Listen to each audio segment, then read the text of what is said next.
up? I'm Angela Yee. Mano's here. New Mano! Ooh, and earlier in YouTube, we didn't get a chance to talk about other things regarding Diddy. We talked about Cassie's statement. We talked about Shaka Khan.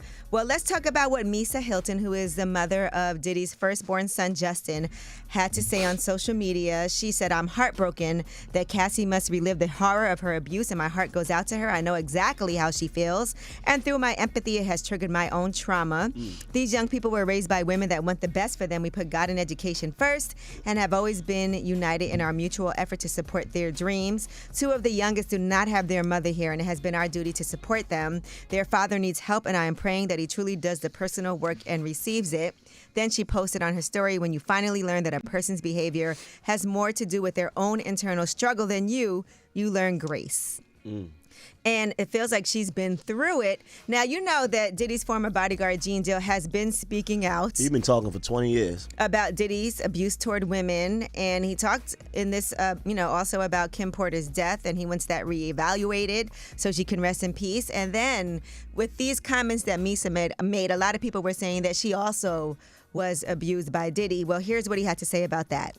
When I first heard of Puff violence towards women, he thought Misa was dealing with Eric Sermon, and he beat her so bad, she was trying to get away from him. She had to crawl up under the car.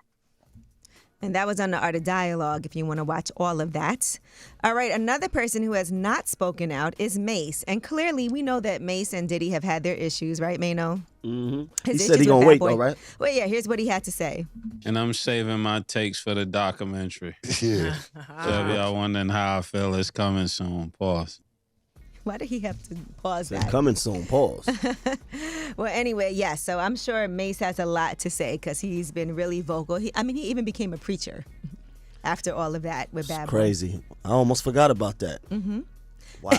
How do you forget about that? Damn. All right. Now, another thing that has happened is Joe Budden and Tahiri have traded shots over domestic violence. And, you know, Joe Budden had some things to say on his podcast about Diddy. Initially, they had done an episode where they spoke about it, but they said the news broke and the video broke while they were recording. And so they kind of shelved that and then came back to it to release more. And here's what Joe Budden said. That was almost unbearable to watch. I'm certain that was triggering for a lot of people. Absolutely. A lot of people that saw it. Man, Joe. Well, Tahiri then said, FOH, who? The irony. This is so triggering. I remember Joey throwing me down a flight of stairs, dragging me back into the house, and me having to talk him into letting me go. And then he responded and said, you are a lying, failed gold digger that has abused, targeted, and manipulated many men. Outside of me, you lack an identity, which is why you've tried desperately to attach yourself to me for over 15 years. The last time I saw you, I purchased a mattress from you and you were happy. You made the sale. You were fine then.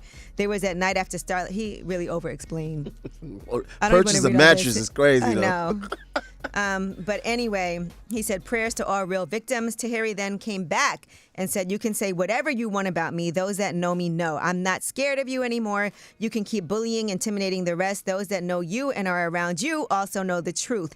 Sad that they continue to enable your behavior. Your time is coming. Wow. You know, another person that was really vocal was Rocky Thunder. If you recall, she was on Love and Hip Hop with Right, Joe. so she was his friend, right? Yeah, she was his friend on the show.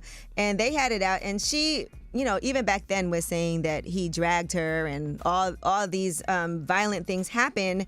And she went on social media and said, we can start by admitting that the storyline was made up by the three of us and meant to go smooth. She's talking about herself and Tahiri and Joe Budden. She said, but the camera lights got too hot and egos flared and knives got stabbed through undeserved backs, specifically mine. But I'm an emotionally intelligent woman. And then she goes on to say, can you hear me now? Because she feels that she's been speaking about this, but people haven't been listening. So she's saying that he put hands on her. Yes. And she said that even before. So it's not a new thing. All right. Well, that is your Yeetie. And by the way, shout out to Cardi B, Megan Thee Stallion, and Glorilla. Seeing the three of them on stage for their New York City performance with Megan Thee Stallion on her Hot Girl Summer Tour was amazing. And they have also teased a new collab together. So that's really, really dope. Congratulations to them. It's way up. Way up.